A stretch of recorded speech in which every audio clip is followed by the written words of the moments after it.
भगवान, मेरी तो कमर ही अकड़ गई है। आज तो नदी का पानी भी कितना ठंडा लग रहा है।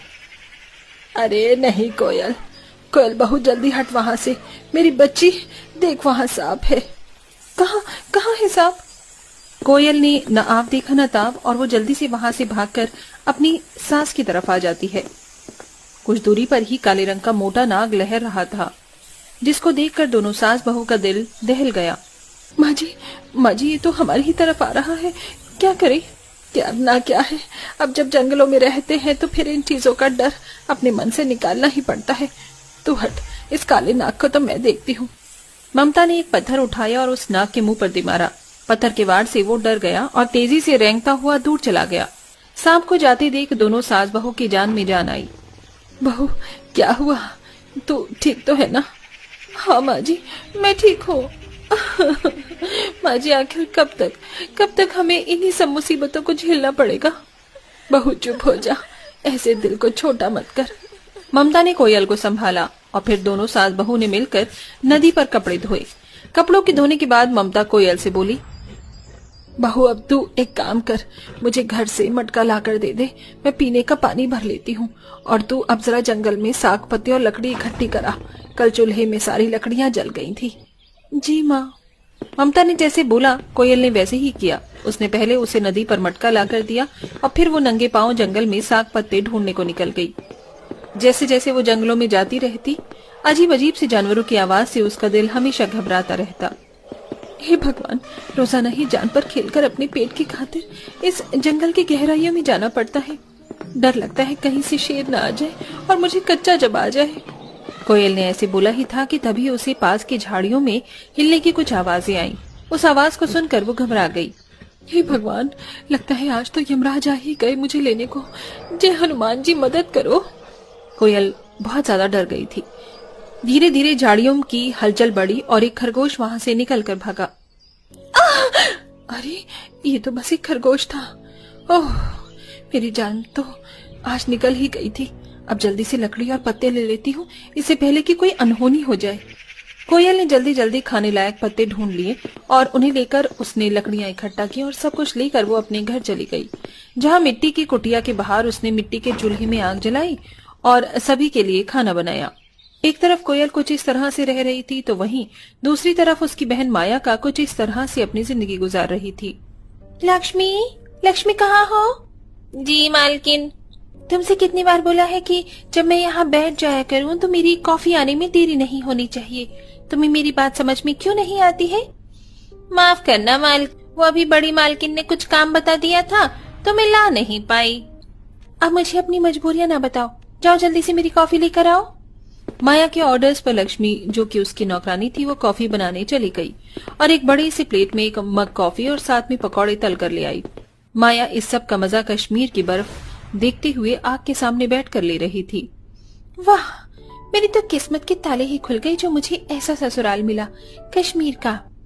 माया बेटा, मुझे बताओ कि आज रात खाने में क्या बनवाना है? माँ जी, बहुत दिन हो गए हैं चिकन करी और साथ में फ्राइड राइस खाए हुए, आज वही बनवा लीजिए।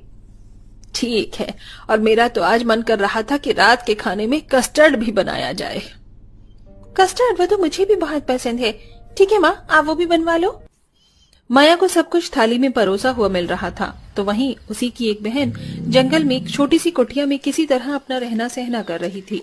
जहाँ एक तरफ माया ने एक आलीशान टेबल पर बैठकर खाना खाया, वहीं कोयल के परिवार ने मैली कुचली सी बोरी बिछाकर ही खाना खाना शुरू कर दिया। खाते खाते ही कोयल का पति उससे बोला, कोयल, मुझे माफ कर देना, शादी के बाद भी मैं तुम्हें एक अच्छी जिंदगी न दे सका। आप क्यों माफी मांगते हो? इसमें कसूर आपका नहीं, हमारे नसीब का है।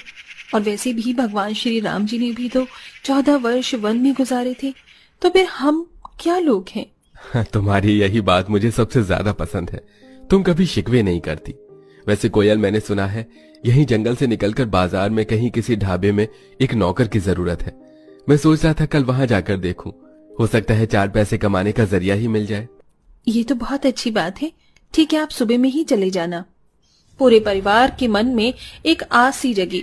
ऐसे ही रात से सुबह हो गई और राम सवेरे ही काम के लिए जंगल से शहर में आने को निकल आया। वहीं कोयल भी खिड़की पर ही बैठ गई और घने जंगलों को देखने लगी। वाह, क्या नसीब है मेरा, जो इन जंगलों में ले आया। न मुझे मायके में आराम नसीब हो सका और न ही यहाँ। आज भी मायके की यादें मेरी आंखों में उमड़ पड़ती हैं। कोयल ऐसे ही बोलते हुए अपने पुराने दिनों में खो गई। क्या कर लो, तुझसे अभी इतनी सी जगह का पहुंचा भी नहीं लगा। वहाँ देखो ना, मेरे ससुराल वाले आते ही होंगे और ये है कि उन अमीरों के आगे हमारी इज्जत का तमाशा बनवाना चाहती है। अरे काली माई, क्या है, हाथ जाम हो गए हैं क्या तेरे, जो जरा से पहुंचे में तूने घंटों लगा दिए। जल्दी जल्दी साफ कर, फिर और भी काम बाकी है। जी माँ जी, मैं कर तो रही हूँ। वैसे माँ जी एक बात कहूँ, बड़ी बेटी तो मैं हूँ, लेकिन अभी तक आपने मेरे लिए कोई रिश्ता नहीं देखा है। बड़ी जल्दी है तुझे ब्याह करने की। करना तो नहीं चाहती हूँ, लेकिन समाज की खातिर करना पड़ेगा। तेरा ब्याह भी मैंने माया से पहले ही कर दूंगी, बस कोई तेरे लायक रिश्ता तो मिले। कोयल की माँ ने ऐसे बोलकर बात को खत्म कर दिया। कोयल और माया दोनों सौतेली बहनें थीं, जिनमें सगी माँ माया के पास थी, और यही वजह थी जो कोयल के साथ अन्याय हो रहा था।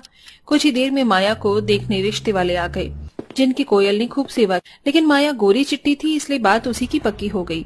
माया को कश्मीर के एक अमीर घराने ने पसंद किया था। वहीं माया की माँ को अपनी जिम्मेदारियों के खातिर कोयल के लिए भी रिश्ता देखना पड़ा। उसने बिना कुछ देखे एक जंगल में रहने वाले लड़के से कोयल की बात को पक्का कर दिया और दोनों बहनों की शादी हो गई। कोयल बेटा। हाँ माँ, मेरी बच्ची कहाँ गुम थी? कुछ नहीं, मैं तो बस राम जी के बारे में सोच रही थी, ना जाने वो क्या कर रहे होंगे। अरे जरा सुनिए भाई साहब। हाँ जी। आपका बटुआ गिर गया था। अरे अरे, शुक्रिया भाई, आपने इसे लौटा दिया। इसमें मेरी जायदाद का आधा हिस्सा रहता है। इसमें शुक्रिया कैसा, ये तो मेरा फर्ज था।